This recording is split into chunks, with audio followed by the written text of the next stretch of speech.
اس میں کہتے ہیں کہ یہ شام اور فلسطین کا علاقہ ہے، اور جس میں بکثرت یہ درخت پائے جاتے ہیں، اور اہل عرب کا یہ قاعدہ ہوتا تھا کہ جو چیز کسی علاقے میں زیادہ اگتی ہو نا، تو اس چیز سے اس علاقے کو مشہور کر دیتے تھے، اس جگہ کا نام نہیں لیتے تھے، اس پھل کا نام لینا شروع کر دیتے تھے۔ پھر طور سینین آیا ہے اس میں، تو سورۃ المومنون میں طور سینا کہا گیا ہے۔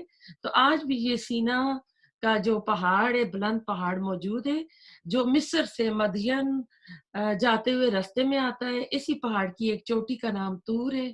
اسی پہاڑ کے دامن میں وادی کا نام طویٰ ہے، جسے قرآن میں وادی مقدس اور بقعۃ المبارکہ بھی کہا گیا ہے۔ اسی مقام پر موسیٰ علیہ السلام کو نبوت عطا کی گئی تھی، اور 2 دفعہ اللہ تعالیٰ نے کلام کیا تھا موسیٰ علیہ السلام کو۔ تو اصل میں قرآن میں جو قسمیں آئی ہیں نا، وہ ان کی عظمت کے اعتبار سے نہیں آتی ہیں۔ یہاں قسم آپ دیکھیں، کھانے والا کون ہے؟ اس کائنات کا سب سے عظیم رب اللہ سبحانہ تعالیٰ ہے۔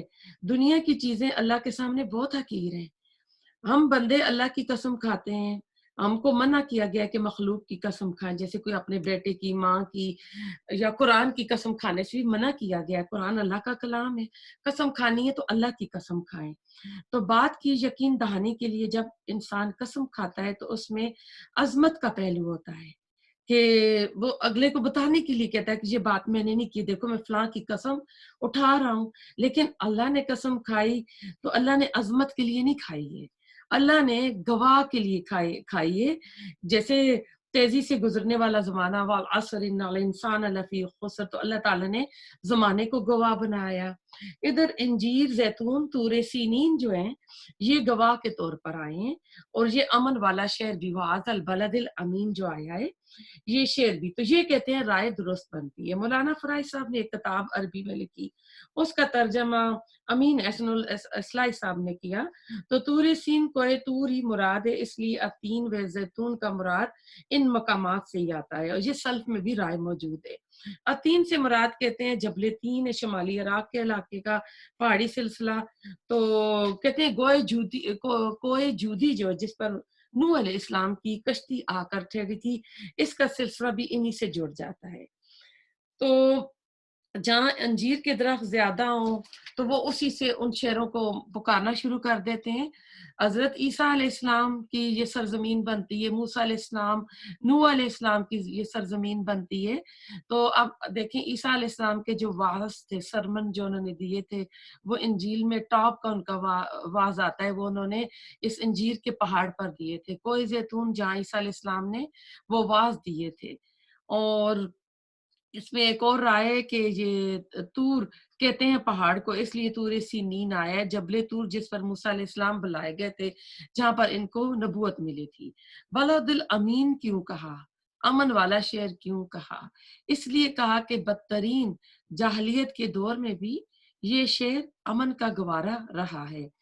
عرب اپنے بدترین جانی دشمن کو بھی اگر پا لیتا تھا مکہ کے اندر، حرم کے اندر، چاہے وہ اس کے باپ کا قاتل ہی مل جائے، وہ اس کو سالوں سال ڈھونڈ رہا ہوتا تھا، لیکن یہاں اسے وہ کچھ نہیں کہتا تھا۔ تو وہ تین و زیتون، تین اور زیتون میں یعنی تین اور زیتون سے مراد ان جگہوں کی قسم نہیں ہے، بلکہ اللہ تعالیٰ نے ان کو گواہ بنایا ہے۔ اب مقسم علیہ کیا ہے، کس کے اوپر اللہ تعالیٰ نے قسم کھائی ہے؟ اس میں بہت سے حضرات جو ہیں کہتے ہیں جزا اور سزا کے اوپر کھائی، وما یکذبک بعد بہ، سورت کے آخری سرے کو انہوں نے جوڑ دیا جس میں آیا ہے الیس اللہ باحکم الحاکمین۔ تو سورت بلد کے ساتھ بھی اس کا ربط تھا، لقد خلقنا الانسان فی کبد، اور لقد خلقنا الانسان فی احسن تقویم۔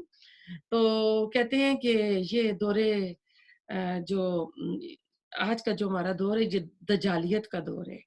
تو دجالیت کیا ہوتا ہے کہ ایک آنکھ بند ہوتی ہے اور ایک کھلی ہوتی ہے۔ تو اس سے مراد کیا ہے کہ ہماری روح سے آنکھ بند ہے، یعنی روح کی خزاں ہم پوری نہیں کر رہے، روح کے تقاضے ہم پوری نہیں کر رہے ہیں۔ جسم کی طرف جو جسم زمین سے مل رہا ہے، اس کی جتنی حیوانی خواہشات ہیں نا، اس آنکھ کو ہم نے کھولا ہوا ہے۔ تو کہتے ہیں ایک ریسرچ کا موضوع ہوتا ہے، ایک علم کا موضوع ہوتا ہے، تو ترقی کا موضوع جو ہوتا ہے نا، تو انسان بدن پہ زیادہ کر رہا ہے روح کے مقابلے میں۔ بدن پر زیادہ محنت اور ریسرچ کا کام ہو رہا ہے. آخرت کے بدلے میں دنیا پر ہو رہا ہے. جدوجہد جو ہو رہی ہے انسان کی وہ دنیا پر ہو رہی ہے. کوشش اور صلاحیتیں انسان کی جو ہیں دنیا پر لگ رہی ہیں. روح کو نہیں جانتے، روح نظر نہیں آتی، جسم نظر آتا ہے. روح کی طرف سے ہماری آنکھ بند ہو چکی ہے. اللہ بھی عالم غیب میں، اللہ بھی ہم کو نظر نہیں آتا. کائنات نظر آتی. تو کہہ رہے یہ دجالیت ہے کہ آج کا انسان جو بالکل اپنے آپ کو ایک حیوان سمجھنے لگا ہے. اور انسان کا آج کا جو ہے نا اس کی کوانٹیٹیز ہیں، کہتے اس کی کوالٹیز جو ہے وہ نہیں رہی ہیں. مقدار زیادہ ہے، کوالٹیز جو ہے کم ہو گئی ہیں. کام کہتے ہیں تب کوالٹی والا بنتا ہے جب بندہ آخرت کے لیے بھی کچھ کر رہا ہو، جب بندہ اپنے رب کو بھی راضی کر رہا ہو. آج کل دنیا داری، دنیا کی چاہت، سب کچھ دنیا میں چاہیے. کہا گیا نا بل تو سرون الحیات دنیا، کہ تم تو دنیا کی زندگی کو آخرت پر ترجیح دیتے ہو. تو حالانکہ جو آخرت ہے وہ دیر پا ہے، ہمیشہ رہنے والی اور بہتر ہے. تو آج کل اگر دیکھا جائے نا تو سب کی محنت کا مرکز جو ہے وہ دنیا ہے. مزید دنیا چاہیے. معاشرے میں جب عزت کا معیار دولت بن جائے تو پھر انسان پرواہ نہیں کرتا کہ دولت اس کو کس طریقے سے مل رہی ہے. حرام حلال جائز ناجائز کی پرواہ نہیں کرتا. صرف پرواہ ہوتی ہے انسان کو تو اپنے سٹیٹس کی ہوتی ہے. آئے دنیا والے کیا کہیں گے نا، اس کو اس کی پرواہ ہوتی ہے، رسم و رواج کی پرواہ ہوتی ہے. جو دنیا چلانے والا اللہ سبحانہ تعالیٰ ہے، جس کو جا کے ہم نے جواب دینا ہے، جو قبر میں جائیں گے تو جس کے آگے جواب دہی ہونی ہے، اس اللہ کو ہم بھول جاتے ہیں. ہم اپنی زندگیوں سے اپنی قبر کو، اپنی آخرت کو نکال دیتے ہیں. جیسے کہتے ہیں نا گدھے کے مقابلے پر گھوڑا اچھا جانور ہے، تو اسی کی جو دے جاتی ہے کہ بندر کے مقابلے پر انسان اچھا بندہ ہے. تو عمل کی بات دیکھو تو کسی کو ایک چیز نظر آتی ہے، جیسے کہتے ہیں کہ پیٹ کو نا ضرورت ہے نا، مال کی ضرورت ہے، تو کوئی مادی ضروریات، پیٹ کی ضروریات پوری کر رہا ہوتا ہے، اور کسی نے اخلاقیات کو تابع بنایا ہوتا ہے، کوئی جو ہے تقویٰ کے ہائی لیول پہ چلا جاتا ہے. تو انسان جو ہے نا اس میں جنسی مادہ ہے، یہ کانسیپٹ اس کے اندر موجود ہے. جنسی جذبے کی تسکین کے لیے نا اس کو لیڈرشپ بھی چاہیے، اس کو بڑا بھی بننا ہے، اس کو ادھر ادھر بھاگ دوڑ بھی کرنی ہے، لیکن جو بھی کرنی ہے وہ دنیا کے لیے کرنی ہے اور جنسی تقاضے کے لیے کرنی ہے. روح کے تقاضے کے لیے وہ نہیں کرتا. انسانوں سے تعلق، پیار، محبت اسی دائرے کے اندر انسان کے ساتھ ہوتا ہے. کل الانسان لیطغی لیطغی کہ انسان جو ہے نا سرکش ہے. بے شک انسان کی جو حیوانی جبلت ہے وہ یہی ہے. یہ دو جذبات نا کھانا کھانا، اپنی نسل کو بڑھانا، یہ دو کام ہے. اور کہہ رہے یہ تو دو کام جانور بھی کرتے ہیں. حیوانی وجود کے تقاضے جو ہے نا واقعتاً یعنی دیکھا جائے تو حقیقتاً یہی ہیں، لیکن یاد رکھیے انسان بالکل حیوان نہیں ہے. اس کے ساتھ روح ہے جو نور سے بنی ہے. شیخ سعدی کہتے ہیں آدمی کے اندر دو وجود ہیں جو باہم گدھے ہوئے ہیں. انسان کے اندر فرشتہ بھی ہے، یعنی روح جو ہے نا اس کو کہا گیا ہے کہ اس کے اندر وہ فرشتے والی روح بھی موجود ہے، جو روحانی وجود بھی ہے اور اس کا جسمانی وجود بھی ہے. کیونکہ اللہ سبحانہ تعالیٰ نے کہا ہے وَنَفَخْتُ مِن رُوحِي فَقَعُوا لَهُ سَاجِدِينَ کہ جب میں اپنی روح اس کے اندر پھونک دو تو پھر تم کیا کرنا کہ اس وقت سجدے میں اس کے لیے گر پڑنا. لیکن دوسری بات یہ کہ اس کے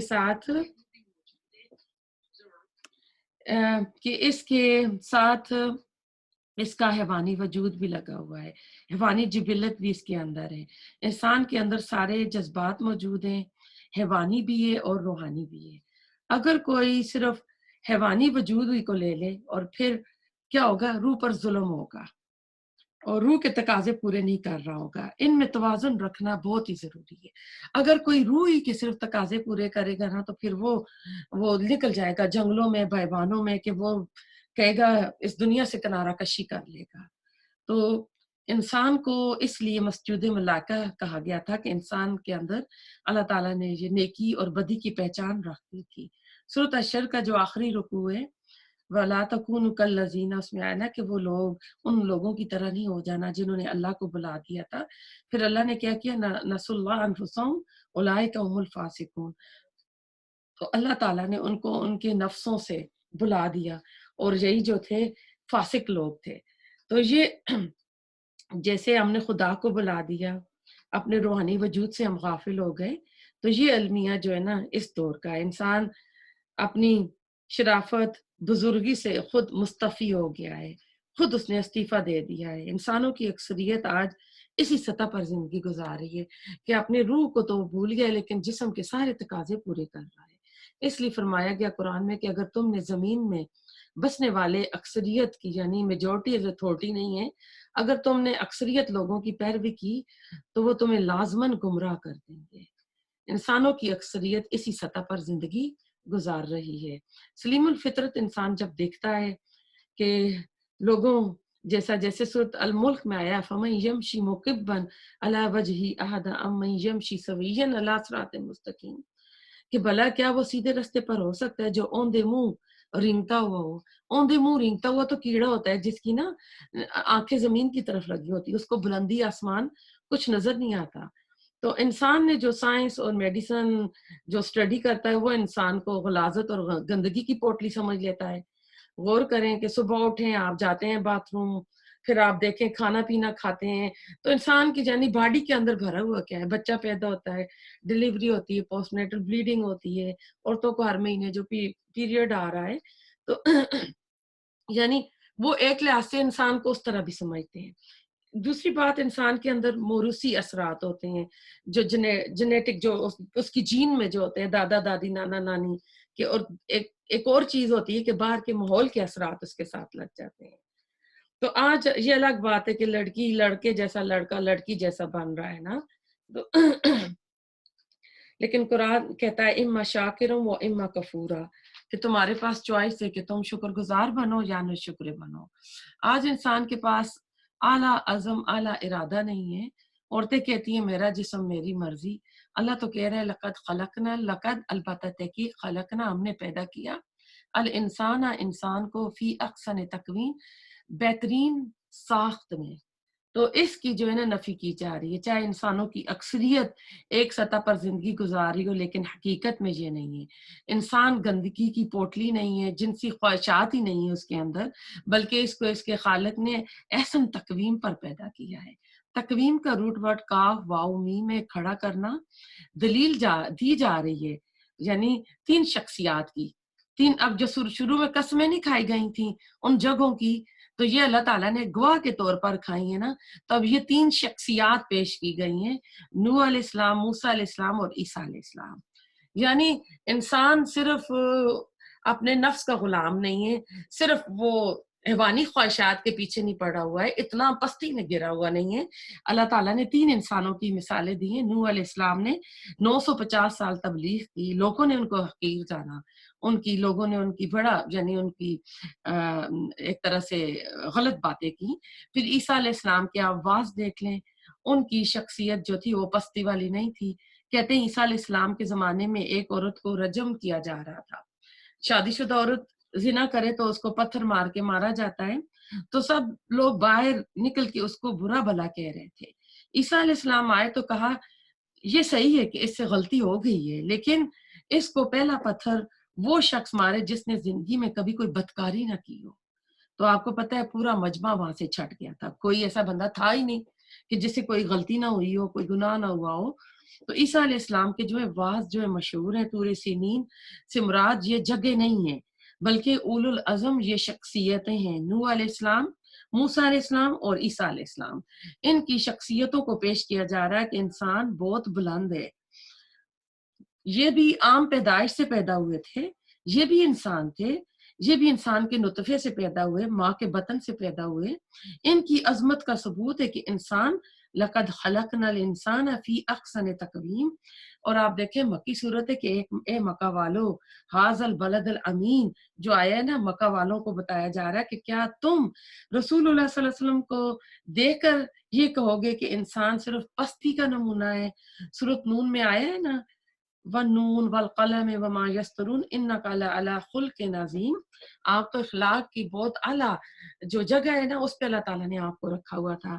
اے محمد آپ اخلاقی حسنہ کے اعلیٰ درجے پر فائز ہیں. اے مکہ والو تم ہی انہیں صادق اور امین بھی کہتے ہو.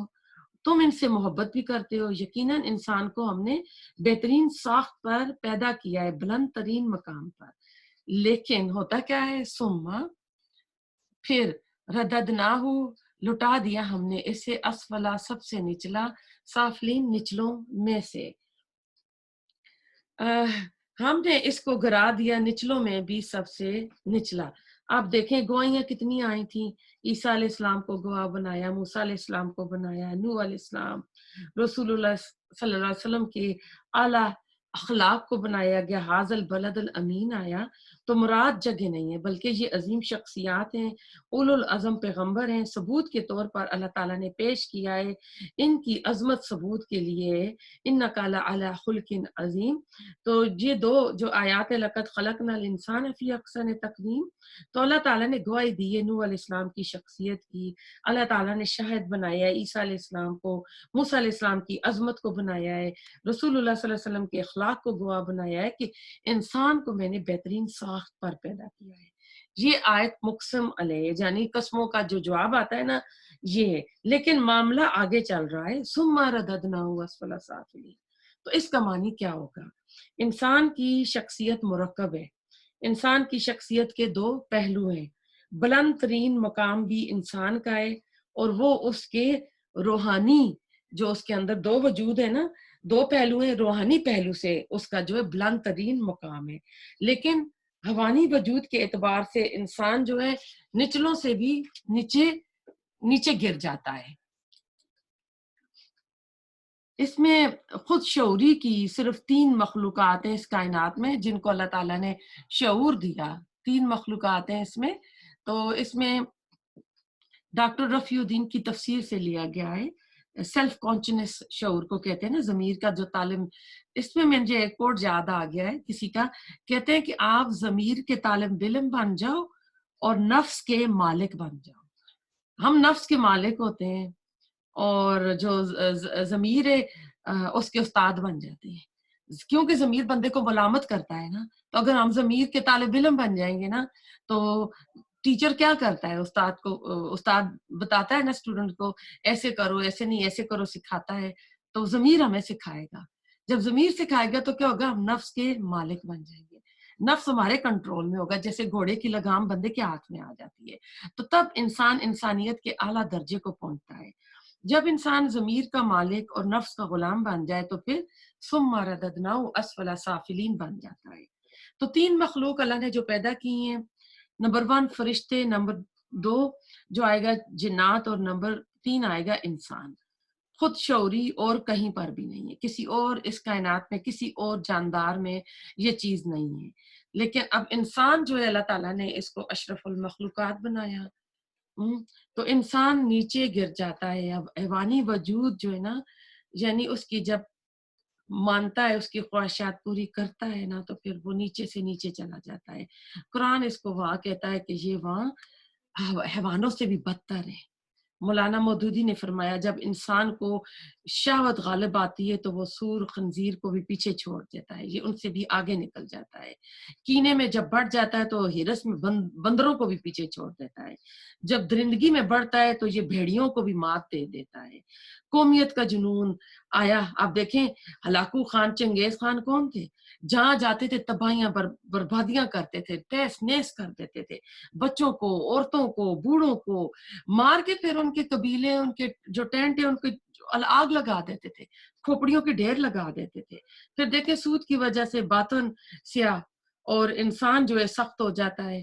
صرف درندوں والے انسان کے پاس کہتے ہیں پنجے اور دانت نہیں ہوتے ہیں، باقی انسان سب کچھ کر گزرتا ہے. پرندہ اڑ سکتا ہے، اس کے ساتھ اگر بھاری پتھر باندھ دینا وہ نہیں اڑ سکے گا. اسی طرح کوئی چیز پانی میں تیر سکتی ہے، اگر اس کے ساتھ آپ پتھر باندھ دیں گے تو وہ ڈوب جائے گی. بالکل اسی طرح انسان کے ساتھ اعلیٰ چیز اس کی روح موجود ہے جو اس کو اوپر لے کے جا سکتی ہے، یعنی وہ اوپر بلندیوں میں پہنچ سکتا ہے. لیکن انسان خود نفس کی غلامی میں اتنا جکڑ جاتا ہے کہ وہ نفس کی غلامی کے پتھر اپنے ساتھ باندھ لیتا ہے اور پھر پستی سے پستی، نچلوں سے نیچے گر جاتا ہے. روح عالم بالا کی چیز ہے، وہ اللہ سبحانہ تعالیٰ کی طرف سے آئی ہے۔ اس میں ایسی چیز موجود ہے جو اس کو فرشتوں سے بھی اوپر لے جاتی ہے، لیکن اس روح کے ساتھ بھاری پتھر باندھ دیا گیا ہے، اور حیوانی بھاری پتھر، یہ وجود کا، حیوانی وجود کا پتھر ہے۔ تو ہم اپنی اپنی اصلاح کریں، کیونکہ ہم پورا قرآن دیکھیں پڑھ کے ہم آخری صورتوں پہ آئے ہوئے ہیں۔ ابھی بھی اگر ہم اپنے آپ کو صحیح نہیں کریں گے، ہم حیوانی وجود کے تقاضوں سے نکل کر ہم روحانی وجود کے تقاضے پورے کریں گے نا، تو ہم بلندیوں کو پہنچیں گے، اوپر جائیں گے، ورنہ ہم وہی گرے رہیں گے۔ ورنہ قرآن والے اور جو ہم دنیا دار ہے اس میں فرق نہیں نظر آئے گا۔ ہم اب قرآن پڑھ لیا، ہمارے اندر تبدیلی آنی چاہیے۔ تو یہ حیوانی وجود ایک بھاری پتھر ہے جس کی وجہ سے انسان نیچے چلا جاتا ہے۔ اب انسان کو محنت مشقت کرنی ہے۔ پھر ایسا ہے جو روحانی وجود اپنے اندر چھپا ہوا ہے اس کو نکالو۔ یہ پہلی بھی کچھ صورتوں میں آپ کو بتا چکی ہوں کہ روح جو ہوتی ہے نا، اس کی قبر انسان کا دل ہوتا ہے، روح کا مسکن دل ہے۔ اس کے اوپر نا حالات کے، رسم و رواج کے، برادری کے، آس پاس کے اتنے پردے اتنے چڑھ چکے ہوتے ہیں کہ روح ان غلافوں میں دب چکی ہوتی ہے۔ کسی کی تو دبی ہوئی ہوتی ہے، اس کو حق ملتا ہے، روح کو نکالتا ہے، وہ جو سمجھ لیں گرد میں، مٹی میں، آلودگی میں، اس کو صاف کر کے تو اوپر آ جاتا ہے۔ لیکن کچھ کے اتنے کہتے ہیں کہ دبیز پردے آ جاتے ہیں کہ روح اندر دم توڑ چکی ہوتی ہے اور دل اس کی روح کا قبر بن چکا ہوتا ہے۔ تو ہم روح کو اس قبر سے نکالیں، روح اس کے اندر مدفن ہے۔ قد افلح المومنون، قد افلح من تزکا۔ تو غبارہ ہے، وہ بھاری پتھر سے بندھا ہوا ہے، وہ غبارہ ہماری روح ہے جو ہمیں اوپر لے کر جائے گا۔ انسان کا وجود مرکب ہے، حیوانی وجود اور پلس روح، تو ایکول انسان بنے گا۔ پھر یہاں پر علماء نے کہا ہے کہ سما کا لفظ کیوں آیا ہے۔ انسان کی اصل تخلیق تو عالم ارواح میں ہوئی ہے، اس کی بلند شخصیت جو ہے پہلے وجود میں آئی ہے۔ اس کا حیوانی وجود تو بہت بعد کی پیداوار ہے۔ یہ بدن زمین سے آیا، بہت مدت بعد آیا تھا۔ وجود روحانی پہلے تھا، اس لیے سما آیا ہے۔ بھاری پتھر انسان کا نفس امارہ ہے، اور غبارہ زمین سے بندھا ہوا ہے، اس کو اوپر جانے نہیں دیا جا رہا ہے۔ یہ بھاری پتھر بعد میں بند گیا، یعنی یہ روح تو ایک غبارے کی طرح تھی، ہلکی تھی، اوپر اڑ رہی تھی، پھر حیوانی وجود ملا تو اس نے اس کو زمین کے ساتھ باندھ دیا۔ انسانی شخصیت کے دو رخ ہیں، دو وجود ہیں، ایک طرف انسان فرشتہ ہے تو دوسری طرف انسان جو ہے وہ حیوان ہے۔ اعلیٰ وجود کے لحاظ سے انسان کے اندر جو چیز ہوتی ہے اس کو فطرت کہا جاتا ہے۔ فطرت بلند ترین چیز ہوتی ہے۔ فطرت اللہ التی فطر الناس علیہ، قرآن میں اللہ تعالیٰ نے کہا ہے، اور حدیث میں کل مولود علی فطرتن، کہ ہر بچہ فطرت پہ پیدا ہوتا ہے۔ پھر اس کے ماں باپ اس کو یہودی، نصرانی یا مجوسی بنا دیتے ہیں۔ لقد خلقنا الانسان فی احسن تقویم، یہ فطرت ہے۔ دوسرا اس کو طبیعت یا خلقت سے بھی ہے، تو فطرت جو ہے یہ عالم امر کی چیز ہے، اس کو طبیعت یعنی فطرت جو ہے یہ عالم امر کی چیز ہے۔ دوسری جو چیز ہوگی اس کو طبیعت یا خلقت بولیں گے، وہ عالم خلق کی چیز ہے۔ اور عالم امر میں آپ کو پتہ ہے کہ بتایا ہے کئی بار کہ کن فیکون، جہاں اللہ تعالیٰ کہتا ہے ہو جا تو چیز ہو جاتی ہے، روح وہاں کی چیز ہے۔ اور خلق یہ انسان اس میں، جس میں چیزیں گریجولی ہوتی ہیں۔ اسی طرح آپ دیکھیں کہ مٹی سے انسان کا وجود بنانا، تو خلق الانسان ضعیفا آیا ہے سورۃ النساء میں، خلق الانسان من العجل آیا ہے کہ انسان جلد بازی انسان کے اندر پیدا کیا ہے، انسان ضعیف ہے۔ خلق الانسان حلوا، انسان پیدا کیا گیا ہے تھوڑ دلہ، کم ہمت والا۔ تو ایک وجود اعلیٰ ہے جو روحانی ہے، پہلے وہ بنا، وہ جس کو فطرت اللہ التی فطر الناس آیا، جس کو حدیث نے کل مولودن کر کے لفظ آئے ہیں کہ ہر بچہ فطرت پر پیدا ہوتا ہے۔ حیوانی وجود ظلوم بھی ہے، جہول بھی ہے، حلوہ بھی ہے اور ضعیف بھی ہے۔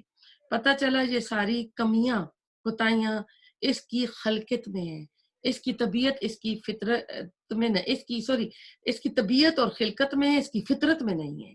اس کے برعکس اس کی فطرت جو ہے اعلیٰ ہے، بلندی سے ہے۔ جب انسان پستی میں گرے نا تو اس کے لیے فطرت کا استعمال وہاں نہیں کرنا چاہیے، علماء کہتے ہیں فطرت اعلیٰ چیز ہے۔